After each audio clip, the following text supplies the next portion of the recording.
मैं सीधे जनमंच के इस मंच पर छत्तीसगढ़ फिल्म एवं विजुअल आर्ट सोसाइटी की ओर से श्री अमिताभ पांडे जी का स्वागत करता हूं और मैं भैया सुभाष भैया से भी अनुरोध करता हूं कि आप दोनों मंच पर आए और हम इस कार्यक्रम को शुरू करें। अमिताभ भाई जो हैं वो थिएटर में भी काम करते रहे हैं, बहुत बढ़िया टीचर हैं।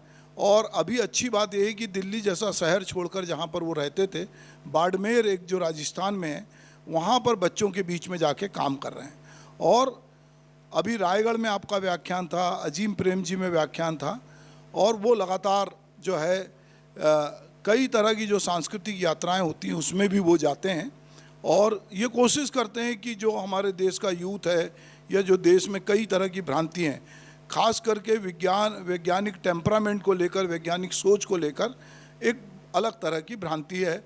और लोग समझते हैं कि जैसे मैं एक बात करूं कि एक है कि हमारे देश में ये हम अपनी जातिगत व्यवस्था में बटे हुए हैं, तो हम अपने आप को सबको अलग अलग समझते हैं और कई बार हम दूसरों से, मतलब अपने देश में अपने लोगों से भी अपने को अलग समझते हैं, और अगर बाहर का कोई आदमी मिल गया तो हमको लगता है कि हम एक अलग तरह के लोग हैं। वो प्रोसेस कहाँ से हुई? अगर मैं ये कहूँ कि मानव जाति की उत्पत्ति का विकास क्रम यदि देखें तो वो कैसे होता और हम कैसे एक मनुष्य हैं जो अलग अलग जगहों पर जिस तरह से हम आए और पीढ़ी दर पीढ़ी हम किस तरह से परिमार्जित होते गए, फिर हम किस तरह से हुए। पर अभी हम अपने देश में देखते हैं कि हमारे पास कोई वैज्ञानिक टेम्परामेंट नहीं है, इसलिए हम जात पात में, धर्म में, तमाम चीज़ों में उलझे हुए हैं। हमारे पास कोई वैज्ञानिक सोच नहीं है। जैसे कल ये कह रहे थे कि हम बातचीत में कहते हैं कि सूरज डूब गया, पर सूरज कभी डूबता ही नहीं है। मतलब अब ये विज्ञान ने सिद्ध कर चुका है कि सूरज तो डूबता नहीं है, सूरज तो अपनी जगह रहता है। मैं अभी ऑस्ट्रेलिया में था तो 5 घंटे पहले जो है वो सूरज वहाँ दिख जाता था, तो 5 घंटे आगे से यहाँ दिनचर्या थी। कोई और दूसरे देश में अलग तरह का रहता है। तो जब आप पूरी दुनिया में घूमते हैं तो आपको मालूम पड़ता है कि सूरज इधर भी था, सूरज उधर भी है, रात इधर भी है, रात उधर भी है, बस केवल समय चक्र जो है वो है। पर अभी हमारी धारणा ये है कि हम ऐसे बातचीत में भी बोलते हैं कि सूरज डूब गया, क्योंकि हमारे यहाँ उस समय रात हो जाती है। ऐसे बहुत सारी चीज़ें जो बहुत विज्ञान हमारे जीवन में कहाँ कहाँ किस तरह से है, और वो विज्ञान और तकनीक दोनों को लोग एक में एक समझ लेते हैं। तकनीक और विज्ञान को एक में एक समझते हैं, और वैज्ञानिक टेम्परामेंट जो होना चाहिए, सोच होनी चाहिए, वो सोच हमारी नहीं है। तो मैं अमिताभ भाई से कहूँगा कि बहुत ही, चूँकि हमारे ये साथी, अधिकांश साथी ये मीडिया के हैं, और ये मतलब हम इसको बहुत, अमिताभ जी ने कहा है कि वो पहले कुछ बात करेंगे, उसके बाद आपके मन में कोई सवाल है आप ज़रूर पूछिएगा। दोस्तों, हम लोग अब चाहते हैं कि अमिताभ भाई जो है अपनी बात कहें। मुझे बहुत खुशी है कि मुझे आज यहाँ आने का मौका मिला, और काफ़ी दिनों से इस दिन का इंतज़ार था। उसकी 2 वजह हैं। एक तो मैं जुमला नहीं है ये कि मेरा छत्तीसगढ़ से पुराना नाता है, और नाता यूँ है कि मेरे साइंटिफिक टेम्पर की शुरुआत छत्तीसगढ़ में हुई थी। बहुत पुरानी बात है, तब मैं 4th क्लास में पढ़ता था। मेरे पिताजी की पोस्टिंग सरायपाली के बीटीआई में एज ए लेक्चर हुई थी, तो एक ही साल यहाँ रहा। अभी भी वो यादें हैं, कभी कोशिश करूँगा सरायपाली तक घूम आऊँ। तो पहला तो मैं आप लोगों से सवाल करूँगा, और एक बात और, बीच में मेरे बात करते हुए कोई बात अगर आपको समझ में नहीं आ रही है तो आप बीच में मुझे टोक भी सकते हैं और बोल सकते हैं इस पर और सफाई की जरूरत है, और बाद में भी सवाल कर सकते हैं। अगर मुझे लगेगा कि बिना मेरा फ्लो ब्रेक किए हुए आपकी बात को मैं इनकॉर्पोरेट कर सकता हूं अपने आगे की बात में, तो वहाँ उसको कंटिन्यू करूँगा, नहीं तो बाद में फिर हम लोग सवाल जवाब का एक दौर रखेंगे। तो सबसे पहले मैं शुरू करता हूँ आप लोगों से सवाल करना कि आखिर विज्ञान क्या चीज़ है? कौन बताएगा?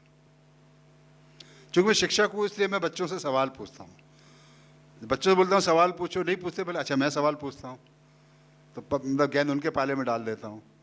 तो कौन बताना चाहेगा कि विज्ञान क्या चीज़ है? विज्ञान की शुरुआत कब होती है और जिससे फिर आगे चल के विज्ञान की सोच निकलती है। अब मैं थोड़ा सा हिस्ट्री में जाना चाहूँगा, और थोड़ा और उतनी पुरानी हिस्ट्री नहीं जो किताबों में मिलती है, जिसके म्यूज़ियम में देखने को मिलती है, थोड़ी और पुरानी हिस्ट्री में जाना चाहता हूँ। तो आज से करीब 80 लाख साल पहले, 8 मिलियन ईयर पहले, अफ्रीका के अपने सेंट्रल अफ्रीका में नर वानरों की कुछ प्रजातियां रहती थी। नर वानर मतलब बिना पूंछ वाला बंदर, एप्स जिनको बोलते हैं, अंग्रेजी में इनके लिए एप्स वर्ड है। और एक होते हैं मंकी जिनकी पूंछ होती है। तो दो डिवीजन है प्राइमेट्स के, एक मंकीज हैं, कुछ एप्स हैं। और हमारी पूंछें फिर से उगाई हैं, मुझे जैसे डर लगना है, पूंछ फिर से हमने उगानी शुरू कर दी है ना। तो ये जो नर वानरों की एक प्रजाति, एक या कई प्रजातियां रहती थी, उसमें से एक शाखा आगे चल के विकसित हुई चिंपैंजीज। पहले सबसे पहले औरंगुटांग अलग हुआ। अब इसको समझना बड़ा इंटरेस्टिंग है किस तरह से हो रहा है। वानर से मतलब बंदर से आदमी नहीं बना है, बंदर और आदमियों का एक कॉमन एंसेस्टर था। अब आपके जितने भी मान लो चचेरे ममेरे फुफेरे भाई मौजूद हैं, बाकी चलो मेरी उम्र आते आते सारे हमारे पुरखे मरने शुरू हो गए हैं, सारे मर चुके हैं। मेरे दादा, पिताजी, चाचा, मौसा, सब की डेथ हो गई है। तो अब जैसे कि मान लो कि मेरा कोई कज़िन मेरा पुरखा नहीं है, हमारा एक रिलेशन अलग है, हमारा कॉमन एंसेस्टर है। तो आज के जितने भी वानर हैं या एप्स हैं दूसरे, वो हमारे पुरखे नहीं हैं, पुरखे प्रजाति नहीं, हमारी कज़िन स्पीशीज़ हैं।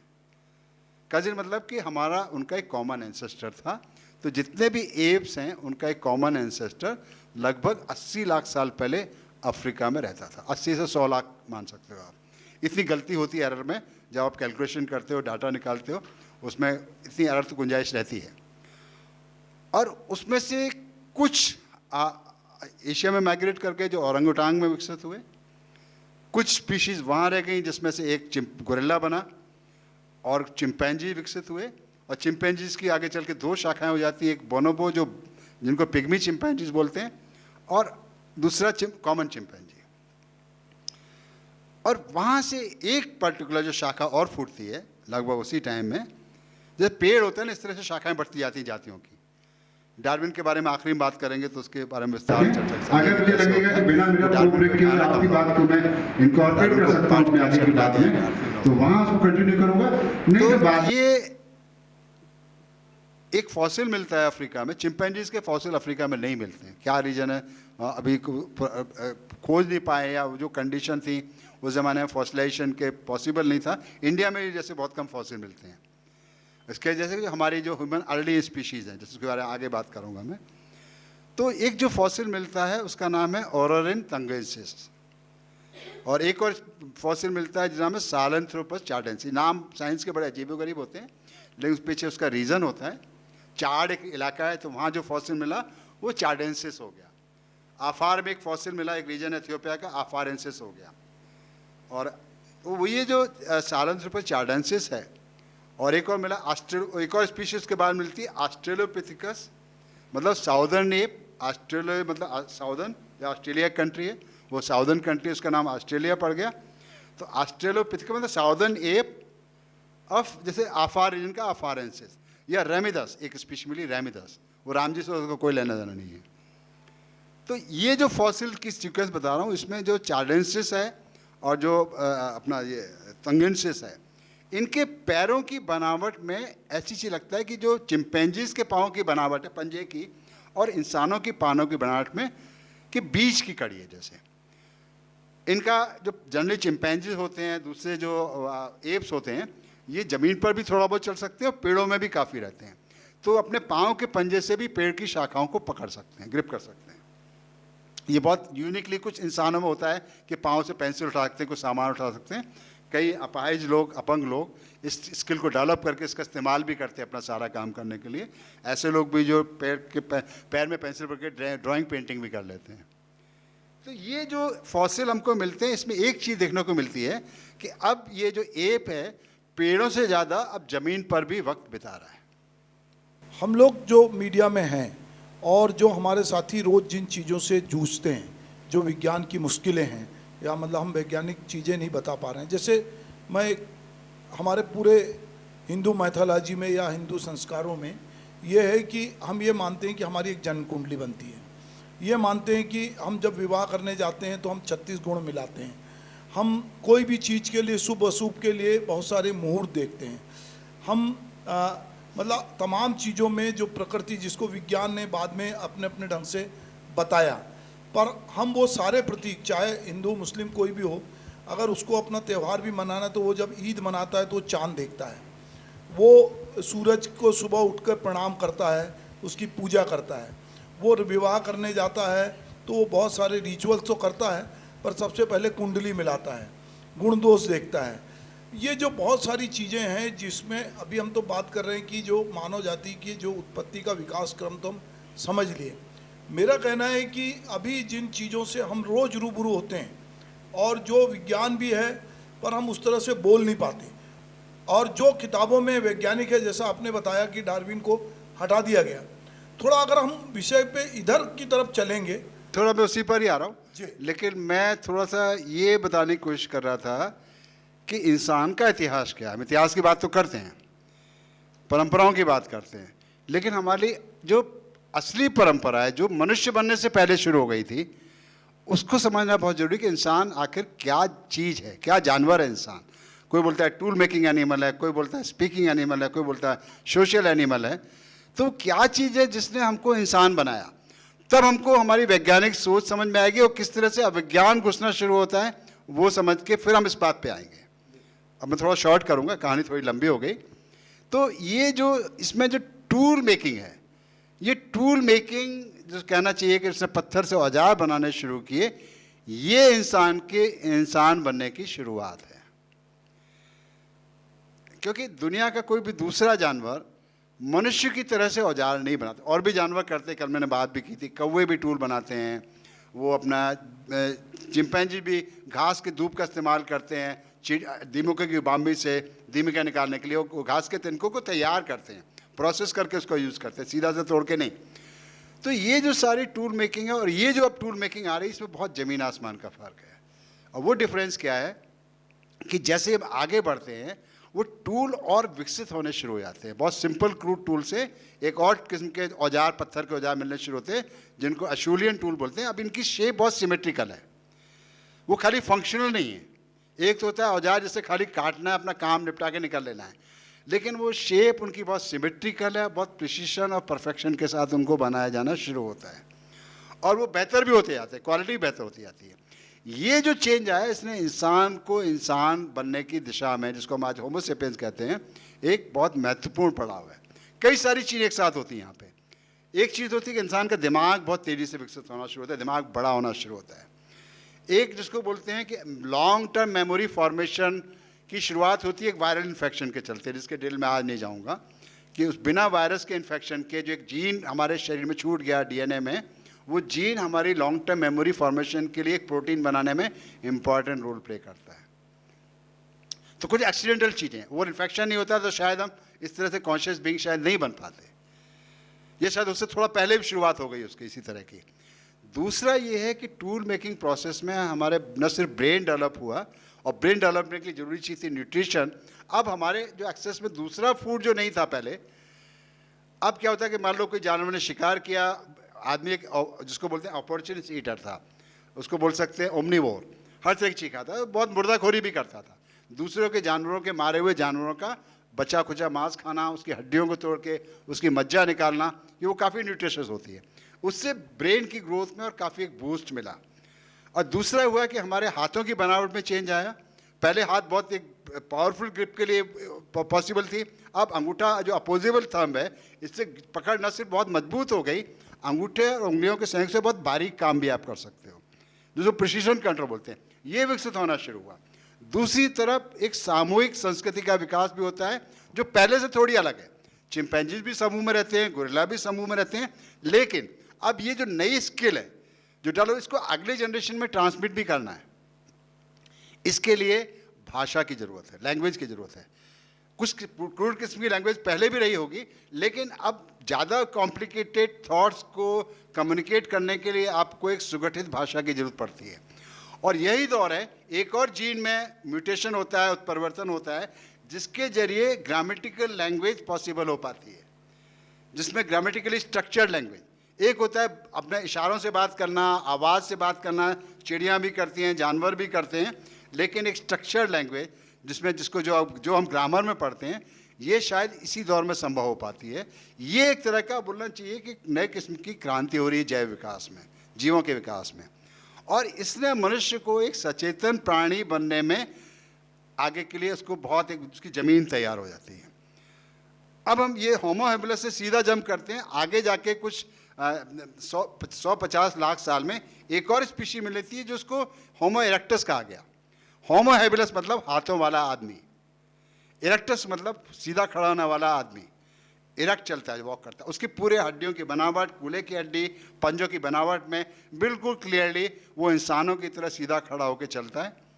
हाथ उसके पूरे इंसानों के हाथ जैसे विकसित हो गए हैं, जबड़ा छोटा रह गया है, दांत में अब जो स्पेशलाइज टीथ उस तरह से नहीं जैसे कि शिकारी जानवरों में और जो अनाज खाने वाले और घास खाने वाले जानवरों के होते हैं।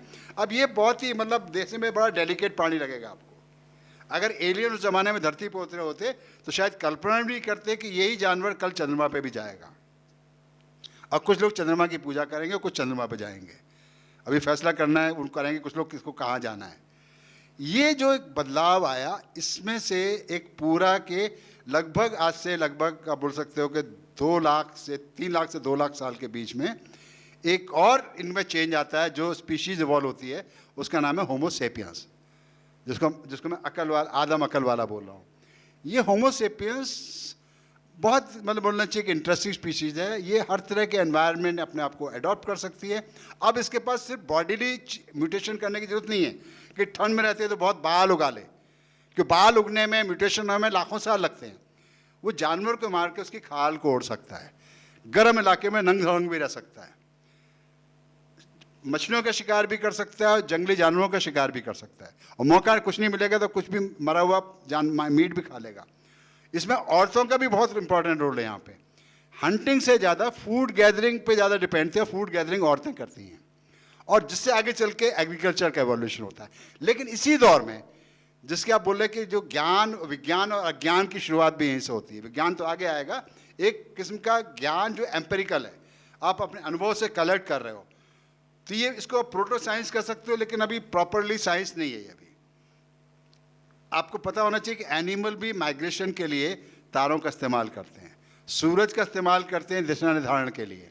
जैसे मधुमक्खियाँ कहाँ पे स्रोत में छत्ते में शहद है उसको ढूंढने के लिए अपने दूसरे साथियों को बताने के लिए खास किस्म से डांस करती हैं, जिससे कि उनको पता चलता है कि सन को इस डायरेक्शन में रखते हुए इतनी दूर जाओगे तो आपको शहद का मतलब उसका मधु का स्रोत मिलेगा। इस तरह के फ्लावर हैं यहाँ पे।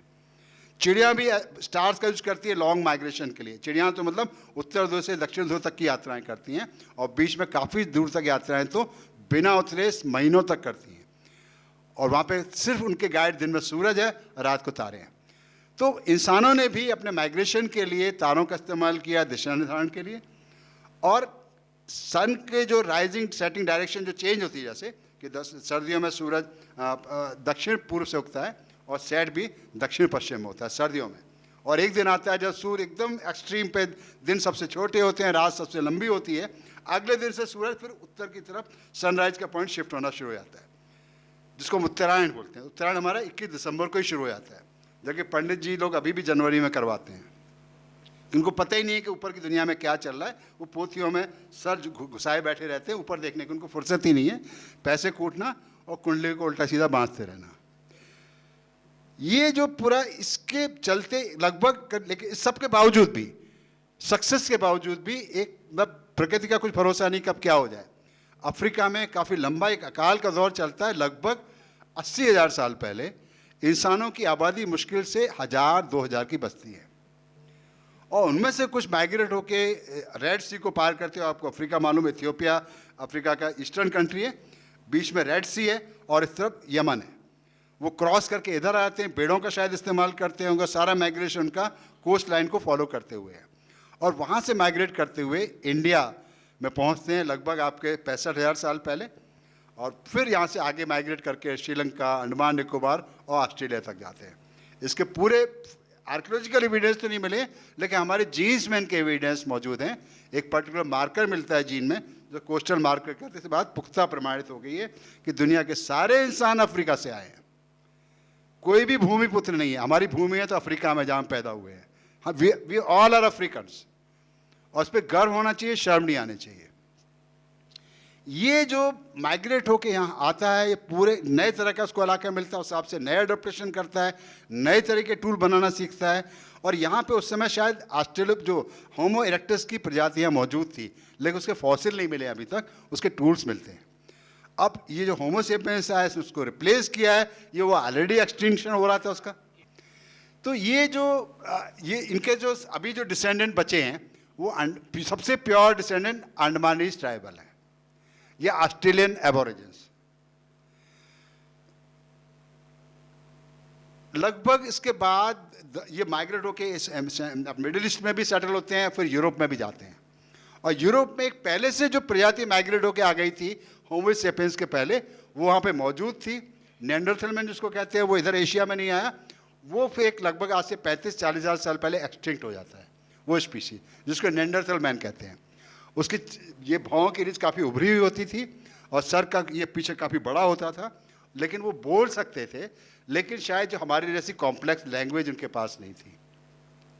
तो उनके एक्सटिंक्शन के पीछे उनका कंपटीशन भी हो सकता है, वॉर भी हो सकती है, लेकिन अभी एविडेंस मिले हैं कि उनका और जो हम मॉडर्न होमो सेपियंस, इनका इंटरब्रीडिंग भी हुआ है।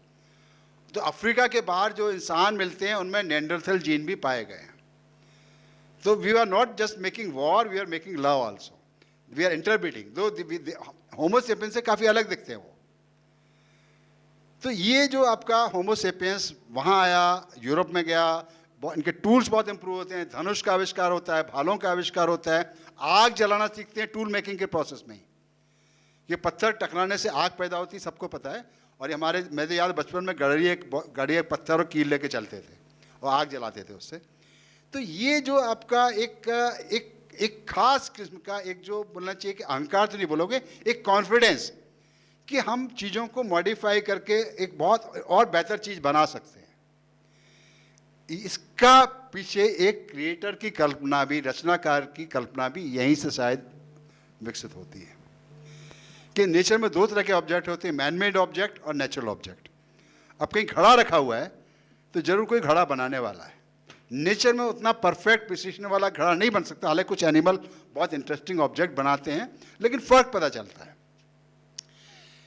ये तो सवाल ये भी होगा, पेड़ किसने बनाया, पहाड़ किसने बनाया, नदी किसने बनाई, बारिश कौन करता है। तो एक ऐसी शक्ति, या इन चीज़ों को पहले शक्ति माना जाता था, इंद्र बारिश का देवता है, पानी का देवता है, अग्नि का देवता है। तो इनको एक ऐसे कॉन्शियस फोर्स मान लिया गया कि जो चीज़ों को बना सकते हैं, और एक कोई एब्स्ट्रैक्ट पावर की भी कल्पना की गई जिसने इन सब चीज़ों को बनाया। कि हमको ये एक हमारे ब्रेन में कंस्ट्रक्ट हो गया है कि चीज़ों को बनाने के लिए चीज़ें बनाने वाला होना चाहिए। ये जो है हमारे धर्म, एक प्रोटो रिलीजन की शुरुआत है। इसी के साथ में जब 12,000 साल पहले एग्रीकल्चर का इन्वेंशन होता है, पैरेलली कई जगह होता है, मिडिल ईस्ट में होता है, अफगानिस्तान में जगह मेहरगढ़, वहाँ पे एविडेंस मिलते हैं एग्रीकल्चर के आविष्कार के, कृषि के आविष्कार के। लौरा देव जो यूपी में, वहाँ इसके एविडेंस मिलते हैं। तो एग्रीकल्चर अपने आप में अगेन दूसरी सब बहुत बड़ी क्रांति है, क्योंकि एग्रीकल्चर से एक चीज़ पॉसिबल हो पाती है कि आपको पूरे साल की सिक्योरिटी मिलेगी, हर पूरे सीजन तक सर्वाइवल की सिक्योरिटी मिलेगी अगर आप सफिशिएंट प्रोडक्ट पैदा करके, अनाज फल पैदा करके उसको स्टोर कर सकें। तो सबसे पहले आपको टोकरियाँ मिलनी शुरू होती है, इससे पता चलता है कि अब सरप्लस प्रोडक्शन शुरू हो गया है। घर बनाने शुरू करते हैं, मिट्टी के, घास के, फूस के, लकड़ी के, पत्थर के शेल्टर, जो वहाँ पे लंबे समय तक लोग रहते हैं। सीजनल माइग्रेशन नहीं कर रहे, वहाँ टिक के रह रहे हैं। पास में कोई नदी है, तालाब है, जहाँ पे ज़मीन बहुत उपजाऊ है। इस एग्रीकल्चर को ठीक से करने के लिए आपको और बेहतर कैलेंडर बनाने की ज़रूरत है, सूरज की चाल को और बारीकी समझने की ज़रूरत है, चंद्रमा के साइकिल को और अच्छे समझने की ज़रूरत है। कि अभी भी शुरुआती दौर में फूड का main source apart from that fishes भी रही है, सी फूड भी रहा है, रिवर फूड रहा है। और सी फूड के हासिल करने के लिए, समंदर में यात्राएं करने के लिए जो करनी पड़ी थी, वहाँ से माइग्रेशन करने की शुरुआत, आपको मून की साइकिल की बहुत प्रिसाइज नॉलेज चाहिए। कब बड़ा ज्वार आएगा, कब भाटा आएगा, एक नॉर्मल ज्वार होता है, एक बड़ा ज्वार भी होता है, जब सन और मून एक ही लाइन में होते हैं। तो ये साइकिल भी समझना बहुत ज़रूरी है, पूरे साल का सीजनल साइकिल, मैथमेटिक्स का डेवलपमेंट, स्क्रिप्ट का डेवलपमेंट। शहर तब तक बनना पॉसिबल नहीं था जब तक एग्रीकल्चर का सरप्लस प्रोडक्शन ना हो जाए। और यही दौर है जब मतलब बोलना चाहिए कि मतलब आदि धर्मों की शुरुआत भी होती है। आपके स्क्रिप्ट का भी आविष्कार होता है। अब हड़प्पा में किस देवता की पूजा करते थे हमको पता नहीं। तो ये जो सूरज हमारी ज़िंदगी को चलाता है हमको पता है, उससे सारी हमारे खेत अनाज पकते हैं, हमारे जीवन का आधार है। चंद्रमा भी हमें जीवन के लिए हमारे बहुत ज़रूरी है। तो जो तारे हैं तो क्या इनके ये क्या चीज़ है, तो इनको देवता मान लिया गया, चंद्रमा सूर्य को देवता मान लिया गया। कुछ ऐसी रोशनियाँ भी हैं जो तारों को अगर हम देखें, कोई पैटर्न बन रहा है, एक ट्रायंगल बन रहा है 3 तारों का, एक तारा लाल रंग का है, एक थोड़ा सा हल्का सा सफ़ेदी लिए हुए है, और तीसरा तारा नीलापन लिए हुए है। मान लो एक ट्रायंगल ऐसा बन रहा है, आप रोज़ देखोगे वो पैटर्न वही के वही रहेगा, ईस्ट से पूरब से उगेगा, पश्चिम में डूबेगा, लेकिन हर दिन सिर्फ थोड़ा होगा वो पश्चिम की तरफ थोड़ा सा खिंचक जाएगा, कुछ नए तारे और उगाएंगे। तो ये जो पूरा एक कॉन्स्टलेशन जो बनते हैं, चाहे सप्तऋषि हो, अगर आप पहचानते हो तो वो जो 7 तारों की आकृति है बिल्कुल वैसी ही बनी रहेगी। यह जो मान लो वृश्चिक है जिसको स्कॉर्पियस बोलते हैं, वो हमने कल्पना की कि हमको बिच्छू जैसा दिख रहा है, वहाँ कोई वैसे बिच्छू बैठा हुआ नहीं है। यह सिंह राशि है, उस सिंह राशि में हमको आकार ऐसा लगता है कि स्टिक फिगर ड्राइंग नहीं करते बच्चे, कि डॉट्स को जोड़ा, बिंदु को एक आकृति बन गई, और उसमें कभी कुछ बन जाता है, कभी कुछ बन जाता है, उसमें पूरा नंबर दिए होते हैं, 1 से 2 को जोड़ो, 2 को 3 से 3 से 4 को, सारे बच्चे लोग करते हैं जो इस तरह की ड्राइंग बनाते हैं। इसी तरह से उस ज़माने में जब टीवी नहीं था, अखबार नहीं था, मैगजीन नहीं थी, इंटरनेट नहीं था, हमारे बूढ़े लोग खेतों में सोते थे रखवाली के लिए, बाहर सोते थे और वो तारे देखा करते थे। तारों को पूरा उन्होंने अपना टीवी सेट बना लिया, वहाँ पे स्टोरीज और सीरीज चला करती थी। जो कॉन्स्टलेशन है ये हमारी कल्पनाओं को हमने वहाँ उनमें प्रोजेक्ट किया है।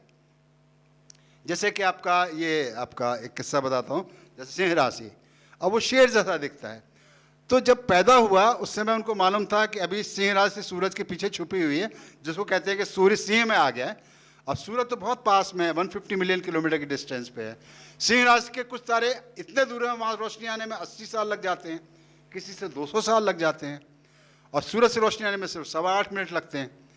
तो सूरज कहीं नहीं गया, सूरज यहीं है। अभी अर्थ यहाँ पे आ गई और सूरज घूमते हुए अर्थ पृथ्वी यहाँ पे है, तो बैकग्राउंड के जो स्टार हम बोलते हैं सूरज इनमें आ गया है। अब उस सिंह राशि के तारों को सिंह से भी कोई लेना देना नहीं है। आज से 40,000 साल पहले देखोगे तो सिंह का मुंह आपको बंदर जैसा दिखाई देगा। इतने सालों में तारे भी अपनी जगह बदल लेते हैं, तो उसका मुंह सिकुड़ के बंदर जैसा रह जाता है। अब वही जब बाद में 40,000 साल बाद में देखोगे तो उसका गर्दन लंबी हो जाती है, तो गधे जैसा दिखने लगता है। तो इसका मतलब तो हुआ पंडित जी के हिसाब से 40,000 साल पहले जो जातक सिंह राशि में पैदा होता होगा उसमें बंदर के लक्षण होंगे, और 40,000 साल के बाद वो गधे जैसे लक्षण उसमें पाए जाएंगे। और आज के लक्षणों की भी चलो बात कर लें सिंह की, कि सिंह का जो आपने देखा होगा लॉयन के ऊपर अपने वाइल्ड लाइफ फिल्में देखी होंगी, डिस्कवरी चैनल देखा होगा, नेशनल ज्योग्राफिक में देखा होगा, 4-5 सिंहनियाँ मिलकर एक शेर को पालती हैं। शिकार शेरनियाँ करती हैं, शेर का काम है पट्टे तू बच्चे पैदा कर मौज कर। तो इसका मतलब तो वह बुरा लग जाएगा सिंह राशि वाला कोई होगा, तो खैर मुझे कोई फर्क नहीं पड़ता है कि सिंह राशि वाला व्यक्ति जातक अपनी की बीबी की कमाई खाने वाला निकम्मा होगा। तो आप यकीन करेंगे क्या? सिंह का असली लक्षण तो ये है, तो जातक में सिंह के ये गुण आने चाहिए। और एक और बात कह दूं, मतलब विज्ञान की जो पता नहीं आप में से कितने लोगों ने कुंडली बाची है, नहीं बाची हो तो जाके अगर आपके यहाँ कुंडली बनी हो तो आप बाचना। तो उसमें लिखा है कि इस जातक का जन्म इस फलाने नक्षत्र में हुआ है, फिर उसके बारे में ये लिखा है कि ये बहुत मधुरभाषी, बहुत अच्छा होगा, फिर उसके अगली लाइन में लिखा है ये दुष्ट होगा। मतलब उसके खुद ही कॉन्ट्राडिक्ट जो है। अपने बता दूं, चलो मतलब let us start with my self. अब मेरे हिसाब से एक कुंडली के हिसाब से तो मैं कन्या राशि में पैदा हुआ, तो बड़ा डेलिकेट, सोफिस्टिकेट, कलात्मक प्रवृत्ति वाला। अब मैं अभी भी पटक के कूट देता हूँ 2-4 लोगों को, तो कौन सा लक्षण माना जाएगा सही? ये मैं अपने वो नहीं कर रहा हूँ, बड़ाई नहीं कर रहा हूँ, वाकई अभी 1-2 साल तक 2-4 लौंडों को पटक के कूट लेता था। अब जैसे मैं इसी के बारे में थोड़ा और कंटिन्यू करता हूँ, फिर अपने विज्ञान यात्रा पे आ जाऊँगा। ये किस तरह से धारणाएं पैदा हुई, तो जब हमको लगा कि सूरज हमारी ज़िंदगी को प्रभावित करता है, चंद्रमा करता है, तो ये रोशनी दिखती है, मंगल जैसे लाल रंग का एक ग्रह दिखता है, तारा दिखता है, जिसको बाद में ग्रह कहा गया। तो 2 तरह के स्टार होते थे, फिक्स स्टार और वॉन्डरिंग स्टार। फिक्स स्टार जो पैटर्न कभी चेंज नहीं होते हैं, वॉन्डरिंग स्टार जो बदलते रहते, कभी यहाँ से कह सकते पश्चिम वालों के तारों के पास चले गया, कभी और बढ़ गया, कभी धीमा होकर रुक गया, फिर उल्टा चलना शुरू हो गया। और जहाँ उल्टा शुरू कर गया, जो एस्ट्रोलॉग बवाल कर देते हैं, अब तो प्रलय आ जाएगी, महाराज जी आपका राज बचेगा नहीं, आपको ये यज्ञ करवाना पड़ेगा, इतनी 1000 गौओं का दान देना पड़ेगा तो शायद आपका राज बच जाए। अब बेचारे पंडित जी एस्ट्रोनॉमर भी थे, अब उनको पैसा कौन देगा, दक्षिणा कौन देगा, खाएंगे क्या? कब तो लुगाई बोलेगी तुम एक मतलब अनाज लेके आया तो 2 कटोरा 3 कटोरा, उससे कब तक गुजारा होगा, बिटिया का ब्याह भी करना है, तो राजा जी को जरा अच्छे से उनको ठीक सेट कर दो। तो उनका धंधा चलता था इससे। कॉमेट आ गई तो भयानक बात, अब तो पूरे प्रलय आ जाएगी, पूरा उथल पुथल साम्राज्य टूट जाएंगे। अब कॉमेट बेचारी मिट्टी का बर्फ का एक लौंदा है, मुश्किल से 10-20 किलोमीटर का, बहुत दूर से सौरमंडल के सरहद से भटक के इधर आ गया सूरज के पास। सूरज की रोशनी से उसकी बर्फ वाष्पित होने लगी है, पानी की बर्फ होती है, कार्बन डाइऑक्साइड की आइस होती है और उसकी पूंछ बन जाती है। काफ़ी समय तक, हेलिस कॉमेट के आने तक, एक कॉमेट धरती के पास जब गुजरने वाली थी ये वाली, तो उसके पता है उसकी पूंछ में से धरती गुजरेगी। अब उसमें कुछ गैसेस मिली थी, साइनोजन गैसेस वगैरह जो पॉइजनस होती हैं। पूरे यूरोप में बाल दवाइयाँ बिकनी शुरू हो गई, मतलब जो अपने वैद्यों ने, डॉक्टरों ने धंधा बना लिया, ये दवाई खा लोगे इस कॉमेट के पॉइजन का असर नहीं होगा। अरे वो कॉमेट के 10 किलोमीटर के एरिया में मुश्किल से 50 अणु होंगे उस केमिकल के, है ना, उसे कोई असर नहीं होना है। तो इस तरह का आपदाओं से, विपदाओं से अवसर ढूंढने वाले हमेशा लोग रहे हैं, और एस्ट्रोलॉजी भी इसी किस्म के जानवर हैं। ये जो समझ थी, ये इसके पीछे एम्पेरिकल नॉलेज थी। तो ये मंगल है लाल रंग का, बहुत तेज चमक रहा है, इसका भी कोई असर होगा? तो लाल रंग का जो मंगल है, लगता है कोई युद्ध का देवता है, दुश्मन के खून से नहाया हुआ है। तो ये भटक के मेरी राशि में अगर आ गया, सेट हो गया, तो मेरे पड़ोसी से लठ बजवा देगा।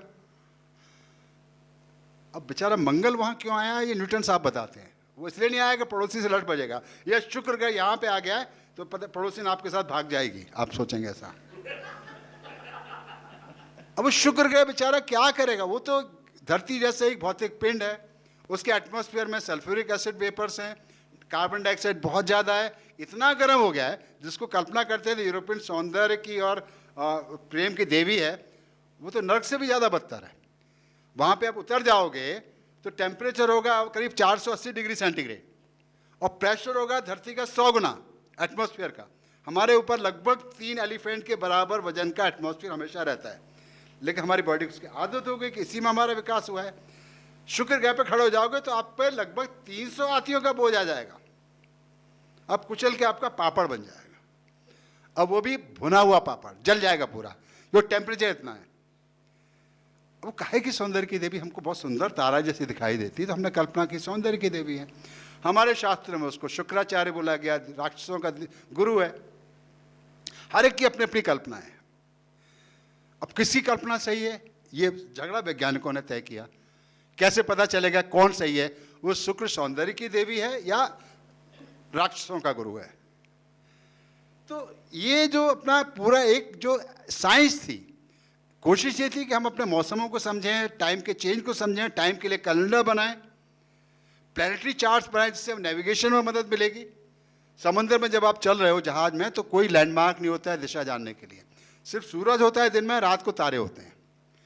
तो बहुत प्रिसाइज प्लैनेटरी टेबल बनाते थे, स्टार चार्ट्स बनाते थे, जिनको नेविगेशन के लिए इस्तेमाल करते थे। शुरुआत विज्ञान की तरह से हुई है, और फिर आगे चल के वो पंडितों का पाखंड और प्रपंच बन गया। सभी जगह, यूरोप में भी था, यूरोप में भी शुरुआती साइंटिस्ट एस्ट्रोलॉजर भी थे। अब यहाँ पे मैं आके एक इस पूरी जर्नी का जो महत्वपूर्ण मुकाम है, वो है आपका लगभग जो जिसको हम end of the medieval period बोलते हैं, 12वीं 13वीं शताब्दी, लगभग 11वीं शताब्दी आप मान लीजिए। अरब दुनिया में एक स्कॉलर हुआ था अल हज़ेन, ये ऑप्टिशियन था, पहली बार उसने ऑप्टिक्स के सिद्धांत बताया प्रकाश सीधी रेखा में चलता है। उसके पहले लोग क्या समझते थे कि रोशनी ऑब्जेक्ट से चल के, हमारी आंख से चल के ऑब्जेक्ट में जाती है। लोग बोलते हैं आंखों की रोशनी चली गई, मतलब आंखों की रोशनी कैसे, रोशनी तो बाहर है, आंखें खराब हो गई, रोशनी को रिसीव नहीं कर पा रही हैं, इमेज नहीं बना पा रही हैं। अल हज़ेन ने पहली बार प्रूव किया कि लाइट ऑब्जेक्ट से निकलती है और सीधी रेखा में चलती है। उसने साइंटिफिक मेथड जो कहते हैं उसको सबसे पहले उसने फॉर्मुलेट किया। ये अरब दुनिया, इस्लाम अभी आ गया है वहाँ पे। और एक और इंटरेस्टिंग बात हुई थी, जो पूरा ग्रीक नॉलेज था जो पीक पे पहुँचा था, ग्रीक फिलोसफी के बारे में हमने पढ़ा होगा, ग्रीक साइंस के बारे में पढ़ा होगा आपने। उसका क्या नाम है उसका, जो यूरो का कह के भागा था, कौन था वो, नंगा भागा था? आर्किमिडीज। आपने टॉलेमी का नाम सुना होगा, अरिस्टोटल का नाम सुना होगा, एक बहुत मशहूर वैज्ञानिक था एराटोस्थनीज, उसने अलेक्जेंड्रिया में बैठे बैठे, जो अब मिस्र में जो शहर है अल सिकंदरिया, सिकंदर के नाम पे जिसको उसका नाम रखा गया था, वहाँ बहुत बड़ी लाइब्रेरी थी। वहाँ का जो हेड लाइब्रेरियन था वो एक तरह से यूनिवर्सिटी का वीसी होता था। उसने वहाँ बैठे बैठे पृथ्वी को गोल ही नहीं माना, पृथ्वी की परिधि को भी नाप लिया, जो उसमें 2% की एरर थी, बिना कहीं गए सूरज की छाया को नाप के। हमारे यहाँ आर्यभट्ट ने खोज किया कि धरती गेंद जैसी गोल है, अपनी धुरी पे घूमती है, इसके कारण से बहुत उनको प्रताड़ना झेलनी पड़ी। पंडितों ने बहुत भला बुरा कहा, उनको उनकी किताबों को नष्ट कर दिया, सारा ज्ञान गायब कर दिया, लेकिन वो बच गया किसी तरह से। जिसमें पता चलता है आर्यभट्ट इतने महान वैज्ञानिक थे। ये जो पूरी समझ थी, इसमें एक अचानक से ठहराव आ जाता है जब ग्रीक सिविलाइजेशन और रोमन एम्पायर आने के बाद, और या फिर इंडिया जैसे कंट्री में भी। इसकी खास वजह क्या समझना जरूरी है आज के संदर्भ में वैज्ञानिक सोच को जानने के लिए? वो वजह ये है कि दोनों ही जगहों पे समाज वर्गों में बटा हुआ था। वहाँ वर्ग में, यहाँ वर्णों में। वहाँ पे गुलाम वर्ग था और मालिक वर्ग था। मालिक सिर्फ खाते थे, पीते थे, अघाते थे और ज्ञान बघाड़ते थे, और जो गुलाम वर्ग वो काम करता था, वो इनोवेशन भी वही करता था कि जो हाथ से काम करेगा वही इनोवेशन करेगा। लेकिन उसके पास सोचने के लिए वक्त नहीं है। 24 घंटे से 20 घंटे 22 घंटे काम करना है, मुझके 2-4 घंटे मालिक सोने के लिए देता है। तो जो सोच रहा है, जो देख रहा है, उसको सिस्टमेटिक ढंग से रखने का मौका नहीं है। और एक इंटरेस्टिंग, जितने भी ग्रीक सिविलाइजेशन के महान वैज्ञानिक हुए हैं, सारे ग्रीस से बाहर के हैं, सारे कॉलोनी से आए, चाहे वो आर्किमिडीज हो, चाहे वो आपका टॉलेमी हो, चाहे आपका एराटोस्थनीज जो उसने धरती की परिधि को नापा। ये जो एक बीच का जो अंधकार युग आया, लंबा अंधकार युग चला, हमारे यहाँ तो अभी तक चल रहा है, मेरा मानना है, यहाँ ख़त्म ही नहीं हुआ। यहाँ पे यूरोप में उसकी शुरुआत होती है कि जो अरब और जो क्रिश्चियन, इनके झगड़े से। शुरू में इस्लाम आने के पहले अरब इन्वेडर्स और यूरोपियन इन्वेडर्स ने लाइब्रेरी ऑफ अलेक्जेंड्रिया पे हमले किए। एक बहुत मशहूर वैज्ञानिक थी हिपेशिया, उसको जिंदा मार दिया, लिंचिंग कर दी उसकी। वो रथ से आ रही थी तो उसके क्रिश्चियन फेनेटिक्स को उकसा के सेंट सिरिल ने, जो क्रिश्चियन बहुत मशहूर सेंट हैं, बहुत रिस्पेक्टेड सेंट हैं, उन्होंने भीड़ को उकसाया। उसने हिपेशिया, जो एक औरत थी, साइंटिस्ट थी, उसको रथ से खींच के उतारा है, पूरे बदन के मांस को सीप के बनाए हुए चाकू से फाड़ दिया है। अभी तनवी का नाटक है, एक थी हिपेशिया, आप उसमें पढ़ेंगे, और वो हिस्टोरिकल फैक्ट है। जो क्रिश्चियन इन्वेडर्स आए, उन्होंने लाइब्रेरी इंडिया को जला दिया, अलेक्जेंड्रिया की किताबें जला दी। अरब इन्वेडर्स ने किताबें चुरा के ले गए, उसका अरबी में अनुवाद किया। और एक बहुत मशहूर किताब जो अब करीब 12वीं शताब्दी में आके, 12वीं-13वीं शताब्दी की शुरुआत में आके एक यूरोपियन जर्नल को लगती है, अल्मगेस्ट, जो टॉलेमी, जो मशहूर ग्रीक साइंटिस्ट था, कंपाइलर था नॉलेज का, मतलब एनसाइक्लोपीडिस्ट था, उसने किताब बनाई थी द ग्रेटेस्ट। उसको लोगों ने ग्रेटेस्ट बोला, वो पूरी ग्रीक नॉलेज का कंपाइलेशन था। उसका एक अरबी कॉपी एक यूरोपियन जर्नल के हाथ में लगी, टर्की में। जो Turkey was melting point of Europe and Asia. यहाँ पे उस किताब को फिर ले आके लैटिन में ट्रांसलेट किया। तब यूरोपियंस को लगा कि अरे हमारी सभ्यता तो इतनी महान थी, हम सब भूल ही गए। उसको अरबी किताब जो मिली थी, उसको अरबों ने उसको आगे बढ़ाया। शुरुआती दौर में अरबों ने ग्रीक एस्ट्रोनॉमी नॉलेज को और आगे बढ़ाया, स्टार्स के और डिटेल चार्ट बनाए, क्योंकि उनका सर्वाइवल ट्रेडिंग और इसी पे डिपेंड करता था। तो ट्रेडर्स को ज़्यादा बेटर नेविगेशन चाहिए, शिप बिल्डिंग आनी चाहिए, मटेरियल साइंस की नॉलेज होनी चाहिए। और इसलिए ग्रीक सिविलाइजेशन के फॉल के बाद जो साइंस का डेवलपमेंट अरब वर्ल्ड में होता है। और जिनका अल अजैन का, जिन्होंने मैंने जिक्र किया था थोड़ी देर पहले, अल अजैन ने साइंटिफिक मेथड को डिफाइन किया है। वो कहते हैं कि जो भी आपको जानकार मिले उस पर शक करो, उसके दुश्मन बन जाओ, और जो आप सोच रहे हो अपने आप खुद के अपने दुश्मन बन जाओ। अपने आप को क्रिटिकली देखो, उसको जांचो परखो, तब उस बात को मानो। और अरब वर्ल्ड में इस्लाम आ चुका है, ये लगभग 11वीं शताब्दी की शुरुआत की बात कर रहा हूँ, अल अजैन की। इसी तरह यूरोप में जो आपका जो रेनेसा आता है, ये लगभग इसके बाद यूरोप में रेनेसा की शुरुआत होती है। जो ग्रीक नॉलेज रिकवर हुई अल्मगेस्ट के नाम पर, उसका लैटिन में ट्रांसलेशन होता है, दूसरी भाषाओं में अनुवाद होता है। वहाँ के राजा बोलते हैं कि हम अरबों से क्यों हार जाते हैं। अरब अच्छे से कुटाई किया करते हैं, उनकी आर्मी बहुत थी, स्ट्रेटजी बहुत अच्छी होती थी, नेविगेशन बहुत अच्छा होता था, वेपन बेटर थे अरबों के। तो इनके पास बोले जी नॉलेज है, इसको हमको और रिफाइन करना, इम्प्रूव करना, तभी हम इनसे बेटर हो पाएंगे। तो कॉपरनिकस को जिम्मेदारी दी गई थी कि जो प्लैनेटरी टेबल और प्लैनेटरी चार्ट है इनको इसको इम्प्रूव करना और इसको बेटर बनाना, इसकी खामियों को दूर करना। उसी अध्ययन के दौरान कॉपरनिकस को एक बात समझ में आती है कि जो टॉलेमी का मॉडल है इसमें बहुत प्रॉब्लम है। टॉलेमी जो बोलते हैं कि अर्थ सेंटर में, जो हमारे मत्स्य पुराण में भी लिखा, सारे पुराण लिखा, पृथ्वी चपटी है। हमारे कहते हैं कि पृथ्वी एक बीच में मेरू पर्वत है, उसके चारों ओर सारे ग्रह नक्षत्र घूम रहे हैं, चांद तारे घूम रहे हैं। यूरोप में भी यही था कि धरती चपटी है, सारे चांद तारे उसके चारों ओर घूम रहे हैं। और लेकिन ये पता चल गया था धरती गेंद जैसी गोल है, लेकिन लोग उसको मानने को तैयार नहीं थे या भूल गए थे। कॉपरनिकस ने जब अपना अध्ययन किया तो उनको उसको लगा कि मामला बहुत गड़बड़ है। ये जो पूरा मॉडल है टॉलेमी का, बहुत ही बोलना चाहिए क्लम, ये जो सारा मामला है, तो कॉपरनिकस ने जब देखा कि ये तो बड़ा क्लमजी है। अब क्या बोलते थे कि जब रेट्रोग्रेड होता है, उल्टा चलना शुरू कर दे, मतलब ना आगे बढ़ता जाएगा, रुक जाए, धीमा होकर रुक जाएगा, पीछे जाना शुरू करेगा। तो उसके लिए कैसे एक्सप्लेन किया कि मान लो ये सूरज है और ग्रह इसके चारों ओर घूमना है, धरती के चारों, टॉलेमी के धरती के चारों घूम रहा है। अब ऐसे जाता हो पीछे कैसे, रुक के पीछे कैसे जा सकता है? उसने बोला एक एपिसाइकिल इसमें घूमता है, तो अभी आगे बढ़ रहा है, पीछे आ रहा है, आगे बढ़ रहा है, पीछे आ रहा है। तो रेट्रोग्रेड इसलिए हो रहा है कि वो ग्रह जो है काल्पनिक बिंदु के चारों ओर घूम रहा है, जिसको एपिसाइकिल बोलते हैं, वो एपिसाइकिल अर्थ के चारों ओर घूम रही है। अब उसमें भी जो कैलकुलेशन करते थे, फ्यूचर प्रेडिक्शन गलत आती थी। तो उसने बोला एक एपिसाइकिल ये इसके घूम रहा है और इसकी भी एक एपिसाइकिल और भी है। तो देखो एपिसाइकिल विद इन एपिसाइकिल, मतलब पहिए के अंदर पहिया, पहिए के अंदर पहिया। जब बोलते हैं ना कि डब्बे के अंदर डब्बा, डब्बे के अंदर डब्बा, डब्बे के डब्बा अंदर डब्बा, उसमें भी चीटी या मेरे रब्बा।